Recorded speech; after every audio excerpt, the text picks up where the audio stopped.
Good afternoon, welcome to my Facebook blog. মা আবার আজকে, মা তুমি আয়না নিয়ে কি করছো? এটা কি হাতে? কি এটা? কি এটা? কি কেন আয়না কেন? কতটা গেল? হ্যাঁ, চলে এসছে প্রায়। তো মাকে অনেকেই ভেবেছো এটা নিতে দেখে যে মায়ের প্রচন্ড শরীর খারাপ। হ্যাঁ দেখো, শরীর খারাপ বলতে মায়ের সর্দি প্রচন্ড হয়েছিল। তো সেই সর্দিটা নিবুলাইজার নিয়ে ওষুধ খেয়ে অনেকটা কম, তাই তো? আজকে আর কাশির আওয়াজ তো শুনিনি তোমার? আছে অত না। আর মায়ের হার্টের জন্য রুটিন চেক আপ ছিল, দাদাভাই নিয়ে গেছিল। এই পুরো বিষয়টাই দাদাভাই করেছে, তার কারণ আমার দিন শুটিং ছিল। তো দাদাভাই নিয়ে গিয়ে হার্টের ডক্টর অ্যান্ড লাংসের ডক্টর দেখিয়ে এনেছে। তো এখন মা মোটামুটি ঠিকঠাক, তবে ওষুধটা তো কন্টিনিউ করতেই হবে, তাই তো মা? ওষুধ তোমার সাইড থেকে বেরিয়ে যাচ্ছে, টানো জোরে। হাঁ করে নিতে বলছে না, মুখ নাক দিয়ে হাঁ করে। তো এটা হচ্ছে নিবুলাইজার, এটা ওই অক্সিজেন বিষয়টা নয়, যেটা অনেকেই হয়তো ভেবেছো। তো অনেকে জিজ্ঞেস করেছো, খোঁজ নিয়েছো।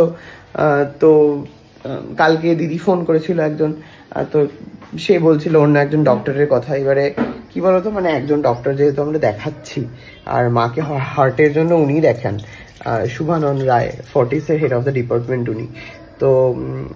তো আমরা ডাক্তারটা চেঞ্জ করতে চাইছি না। আর হ্যাঁ, লাঞ্চের ডক্টর উনি সাজেস্ট করেছেন সুস্মিতা রয় চৌধুরী বোধহয়। তো উনি হচ্ছেন ফর্টিসেরই লাঞ্চের ডাক্তার।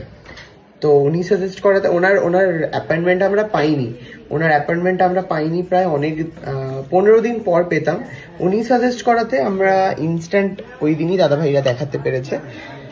তো এটা হচ্ছে ব্যাপার। আর এখন আমি যাচ্ছি চিরসখার, আজকে প্রেস মিট রয়েছে। তো ফাইনালি আজকে আমার লুকটা তোমাদেরকে দেখাবো যে আমার কি লুক রয়েছে ওখানে। তো তো দেখা হচ্ছে ওখানে গিয়ে। আর তার আগে রেডি হব। হ্যাঁ দাঁড়াও, ওখানে গিয়ে দেখা হচ্ছে না, এখানেই রেডি হয়ে তোমাদের দেখাচ্ছি। পৌঁছে গেছি, আর দিস ইজ মাই লুক। ওকে, তো এইটা হচ্ছে আমার লুক। সিরিয়ালের ক্যারেক্টারটা খুবই ইন্টারেস্টিং। ক্যারেক্টারটা কি সেটা তো ডেফিনেটলি জানতে পারবে সেটা সিরিয়াল বের হলে। তো ফাইনালি এটা আমার কস্টিউম অ্যান্ড এটা আমার লুক। তো কেমন লাগে প্লিজ তোমরা জানাও কমেন্ট করে। মেকআপ, হেয়ার সব কিছু নিজেই করি আমি, জামাও আমার।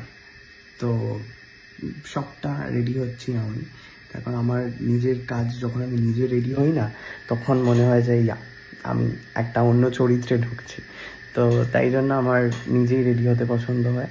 তো আমি একেবারে বাড়ি থেকে রেডি হয়ে আসি, এখানে এসে একটুখানি হেয়ারটা ঠিকঠাক করে নিই। তো যদিও তোমাদের এই হেয়ারটা দেখে নিশ্চয়ই ঘাটা, কাকের বাসে এসব মনে হবে, বাট এটাই হচ্ছে আমার হেয়ার। তো 27 তারিখ থেকে আসছে চিরসখা স্টার জলসায় রাত্রি 9টার সময়। ওকে, রাত্রি 9টায় 27 তারিখ থেকে, মানে 27শে জানুয়ারি থেকে স্টার জলসায়। প্লিজ দেখো চিরসখা, আর জানিও আমার ক্যারেক্টারটা তোমাদের কেমন লাগলো। ওকে, এটা কিন্তু সারপ্রাইজ, তোমরা খুব মজা পাবে।